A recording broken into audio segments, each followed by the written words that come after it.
My name is Alina Miropolsky. I'm very glad to see you here. First of all, I want to thank everyone who subscribed to my channel because now I have more subscribers and it allows me to go live stream and it saves me a lot of time and allows me to film something more often and also to answer your questions while I'm live streaming. So thank you very much. And if you're not subscribed, yes, please subscribe. It really helps my channel and helps me to make my work a little bit easier.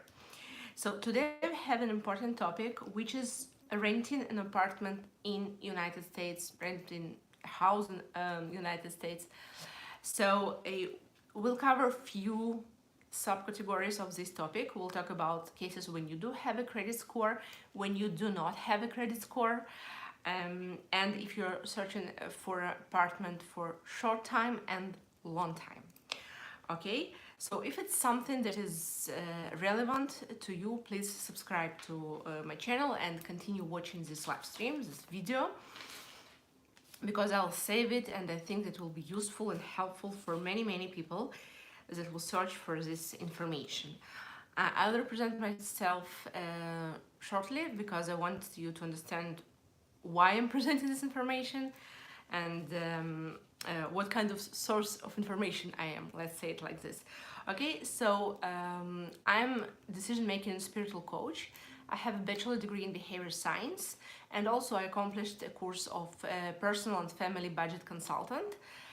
Talking in a more trendy words, it's kind of budget coach. It's a 100 hours course.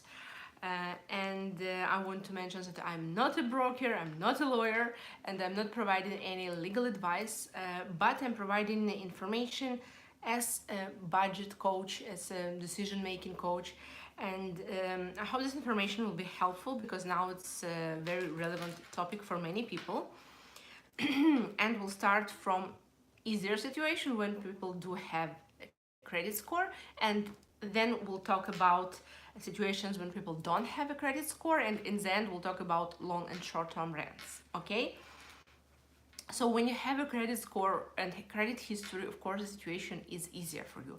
More information about what is credit score, what is credit history, you can see, you can watch in my video number 33, but now we'll talk about credit score in general, that before you decide to rent, it's better for you to check yourself what is your credit score, so it will be not a surprise if for some reason it's low. So there is a website that you can check, a government website. I will leave a link to it below in the description box, or you can just search Google search for it.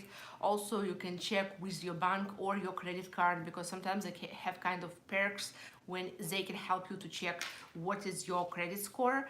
And talking a little bit about credit score, of course, more information in video 33, but it's good to check your credit score from time to time, because you can find if you forgot to pay something, or maybe there was a fraud with your account or your personal information on something like that. So you need to know your credit score. You can find your way how to check it.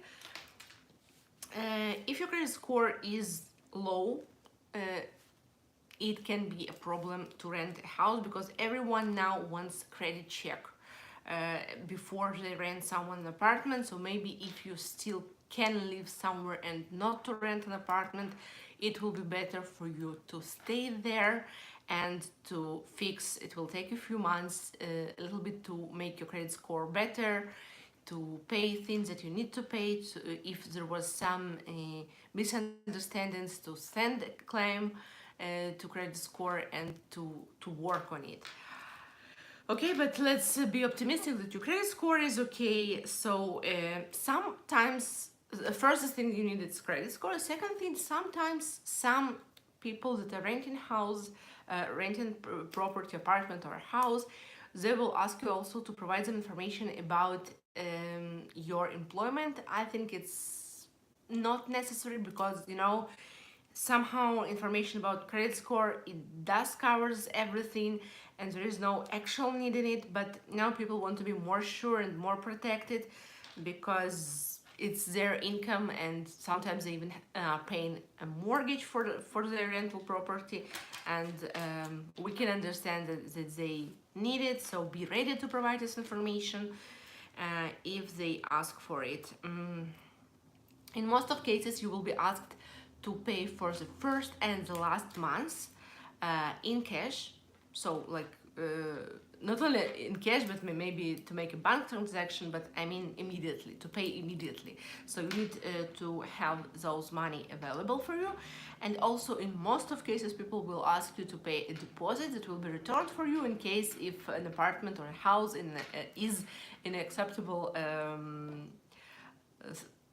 like looks okay, let's say that it looks acceptable, that there are no ruined walls or something like that. In most of cases it will be like $500, something like that, not more than it.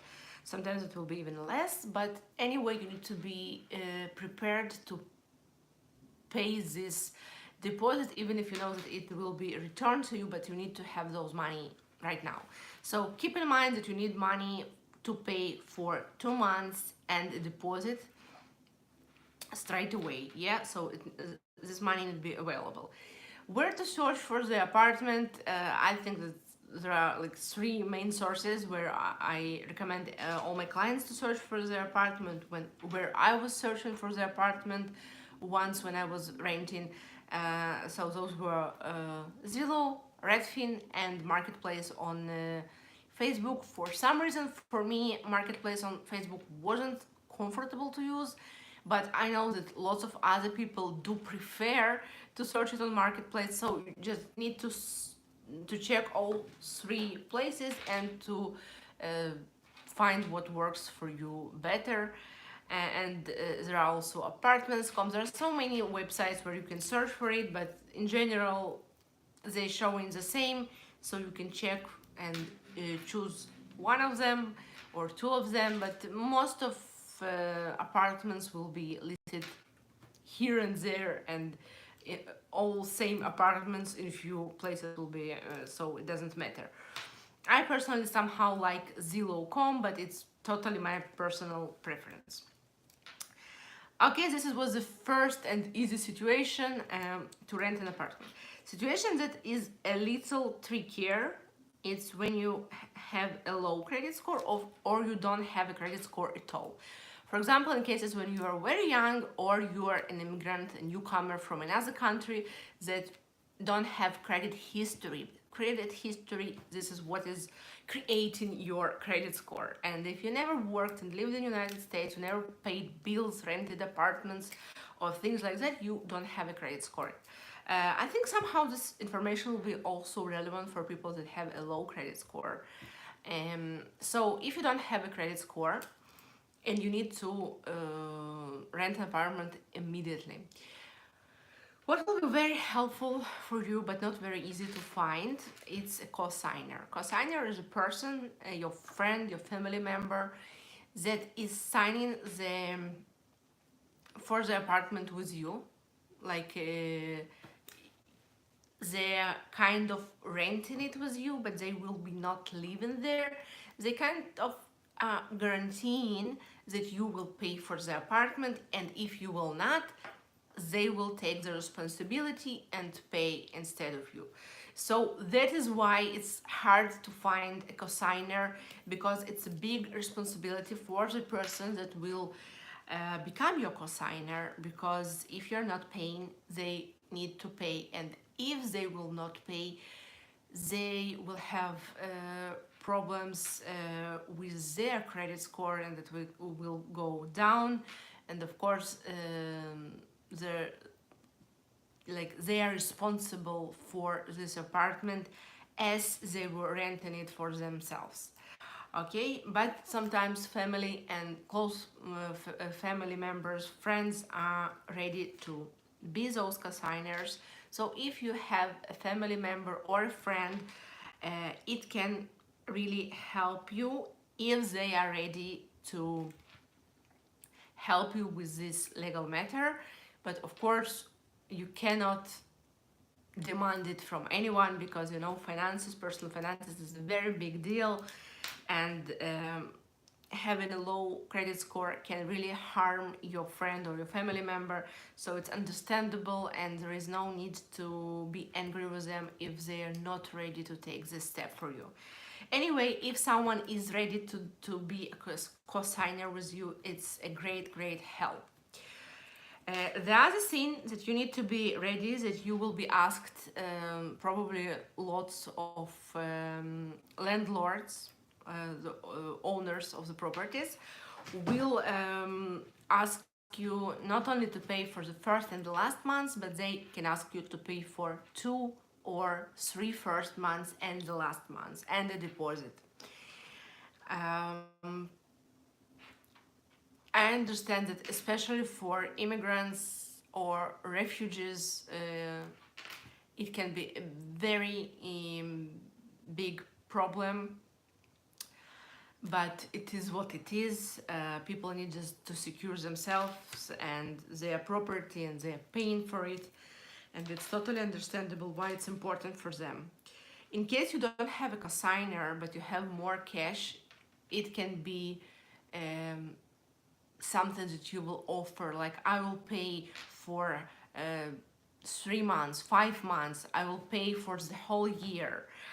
Just let me rent, I just moved, I have cash, I will pay for the year of rent, and it can help really to rent an apartment, especially if the landlord, the owner of the property, is someone that is like more open-minded and is ready to think outside the box, because some people are really going by the book and they read like a manual how to rent an apartment, how they can rent their apartment, and they see that you need to find someone with credit score, someone who's working in the same place 3 months or longer, and they just go by the book. They're like, V, he has a credit score, V, he's working somewhere. And if those boxes are not checked, they can't put the V, they will just avoid those people. So this is where from the problem comes, when people, you're going to see the apartment, you like it, you want to rent it, and then the landlord says, no, you're not a good renter, I will not, I don't want you to live in my apartment. So be ready for this. Just, you need to understand where does it come from and why people think things like this. But this is what you can do. What about payments? Yeah, when you're, for example, just moved and you still don't have a credit score and all these things, if you have an SSN or an ability to open a bank account, you can pay with your own checks, for example, or with other ways that you decided together with a landlord how you will pay for this rented property. Some landlords will allow you just to bring them cash every month, but be ready that it will not work with everyone. So maybe you'll need to have a secure transaction or ask your friend to provide their checks if you have a co-signer in your rent agreement. Okay, what can you do in worst case scenario if you cannot rent anything and you need to wait few months and you can just rent an Airbnb? I know it's more expensive and probably you will pay for the studio more than you're paying for the entire 1-bedroom apartment with living room and kitchen and everything. But in situations when something is going really bad, I think it's a solution. Like, there is always a solution. So this is a solution. If you don't have a cosigner, if you can't find anyone who is ready to sign the agreement with you, even if you're ready to pay for a year, this is what you can do in the worst case scenario. You can just go to your phone, download the Airbnb app and rent something there. There are term rents in Airbnb. Of course, they are more expensive, but this is a solution while you don't have a better solution. Let's say it like this. And also talking about long and short-term rents. When we're talking about a regular rent, we are going to rent something for a year at least. So most of landlords are not going to rent their apartments, for 3 months, 5 months, 7 months. Most of them are searching for standard rent agreement, which is at least 1 year agreement. And you need to know that most of apartments are coming empty. I don't know how it was in your country or in a place where you lived before. Most of apartments are coming empty, but what are the good news? That the kitchen is not empty. In most of apartments you will have a stove, a refrigerator, sometimes even a microwave.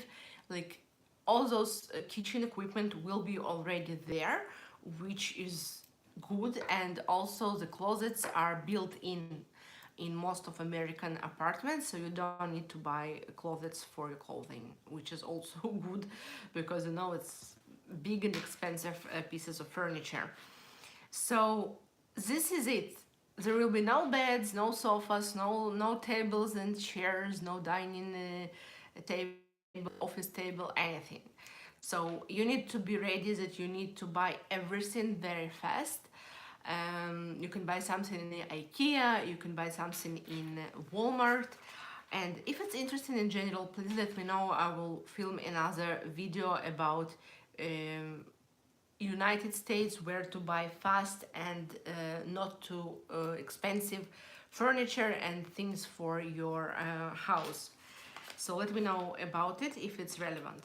So when we don't have all those things, we don't have our furniture, we don't have almost any stuff, and we're just moving from today to tomorrow, we need everything. It can be pretty challenging, and maybe there is at some point start your journey from living in Airbnb, for example, to rent Airbnb for 2, 3, 4 first weeks, and then buy and then search for their apartment, buy the furniture, the basic kitchenware that you need, and then move to an apartment. It's also an option. Of course, everything is a question of money and time, because sometimes we can buy everything very fast, and if we're free 24/7, like to dedicate few days to this shopping, to buy mattresses, to buy I don't know, blankets, pillows, like basic things that we need, and start from there, and then you'll little by little you'll buy other things for your apartment. But keep in mind that sorry, when you're renting an apartment, a regular apartment, it will be pretty empty, and it will be a 1 year rent. My little tip for you: when you are renting an apartment, you can ask the landlord if they have some furniture and some tableware and some things for the apartment that they don't need and can provide you. So many people do have a lot of things in their basements that you will be surprised that they can provide you some basic things. Maybe they are not in the best shape, maybe they are not new, but you can start with some first things that they can provide you for free, and it will save you money. And really, why not to ask? And when you buy things that you prefer, you can always return this furniture or tableware or whatever to the landlord. So after the agreement is signed, you can ask them if they have something to provide you, and if they do have, in most of cases they will be glad to provide it. Talking about Airbnb. Airbnb is an app that is like renting properties for short and long terms. Of course, they are much more expensive than just renting an apartment. Keep it in mind. It's like it was created like an alternative for the hotels to make it a little bit cheaper and more cozy, like when you need a kitchen and you want to have an experience of living in an apartment while you're on vacation. But they also have long-term rents, for example, for few weeks or few months. And of course, it's much more expensive, but Airbnb will be moving ready condition when they have all the furniture you need. They have tableware, they have like everything like a hotel. They have towels, they have all pillows and blankets and everything you need. And that's why it can be a good alternative if you need to rent for a few months. For example, you moved somewhere and you're planning to buy a property very fast, and you need to live somewhere, for example, for a few months. Sense to rent an apartment for a year and then search for someone that will replace you. It's a pretty complicated thing, so maybe it's, even if it's more expensive per month, maybe it will make more sense for you to rent an Airbnb apartment, to pay more per month. But if you're renting for 2, 3, maybe 4 months, it can be a good solution. Also, you will not need to buy some things for this temporary apartment, and it can be a good solution for you. That's pretty all I wanted to tell you today. I hope this information helps. If you have any questions on this topic, please let me know in the comment section. Thank you for watching, and see you in my next video. Please subscribe and hit the bell button for notifications. Bye bye.